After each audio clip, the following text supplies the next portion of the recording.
दुनिया की सबसे ताकतवर हुकूमत में से एक ऑटोमन एम्पायर ख़त्म हो गई और उसके बाद उस हुकूमत के 40 टुकड़े हुए और 40 टुकड़े के बाद 40 देश बने।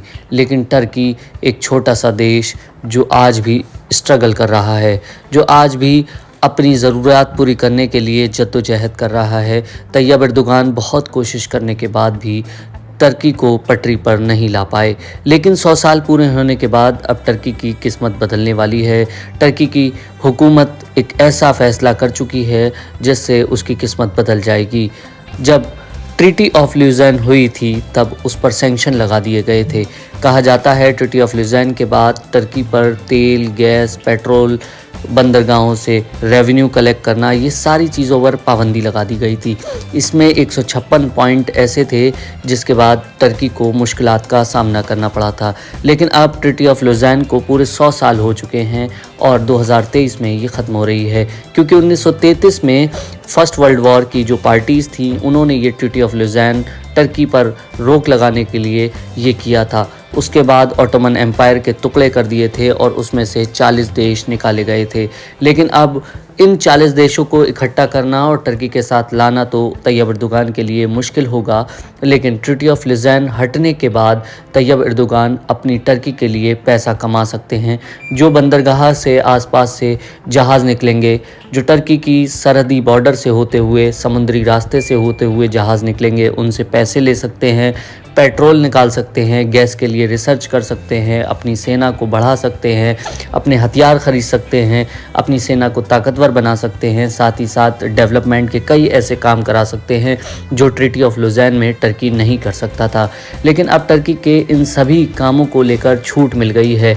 आपको बता दें, उस वक्त सऊदी अरब, ईरान, इराक़, ये सभी उस हुकूमत उस्मानिया के अंडर में आते थे, सीरिया और उससे आसपास के जुड़े कई इलाके। लेकिन उसके बाद जब ट्रीटी ऑफ ल्यूज़र्न लगी तब इसके कई टुकड़े हो गए थे। सऊदी को एक अलग राष्ट्र घोषित कर दिया गया था, आज़ाद मुल्क बना दिया गया था और टर्की के अंदर नई हुकूमत जो थी वो कुर्सी पर आ गई थी। उसके बाद टर्की सेकुलर देश हो गया। लेकिन तैयब एर्दोगान की वापसी के बाद से लगातार एक बार फिर निज़ाम हुकूमत कायम किया जाए और उस्मानिया सल्तनत की तरह ही काम किया जाए। इसी तर्ज पर टर्की के राष्ट्रपति तैयब एर्दोगान लगातार काम कर रहे हैं। लेकिन ऐसा मुमकिन नहीं हो सकता कि उन सभी टूटे हुए राज्यों को एक साथ टर्की के साथ जोड़ा जाए।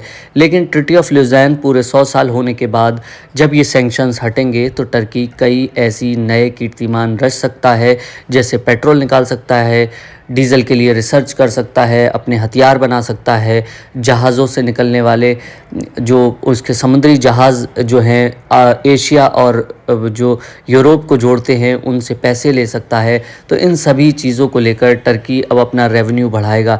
इससे लगभग 90,000 बिलियन डॉलर का टर्की की राष्ट्रीय राजकोष में फ़ायदा होने वाला है। तो टर्की को ये एक बड़ी राहत मिलेगी और माना जा रहा है कि टर्की एक बार फिर दुनिया के अमीर तरीन देशों में शुमार हो जाएगा, क्योंकि जो टर्की के समुद्री रास्ते हैं वो दुनिया के लिए बहुत फ़ायदेमंद हैं और दुनिया भर के जहाज़ इन रास्तों से निकलते हैं। अगर टर्की इन पर पैसा वसूलना शुरू कर देता है तो टर्की के लिए ये रास्ते बहुत ही फ़ायदेमंद हो जाएंगे। तैयब एर्दोगान लगातार कोशिश कर रहे थे कि किसी तरह वो इस बार सत्ता में वापस आएँ और 2023 को एक नया कीर्तिमान रचें। यही वजह है कि तैयब एर्दोगान की पार्टी ने पूरी ताकत झोंक दी और तैयब एर्दोगान को टर्की के लोगों ने समर्थन किया और वो जीते।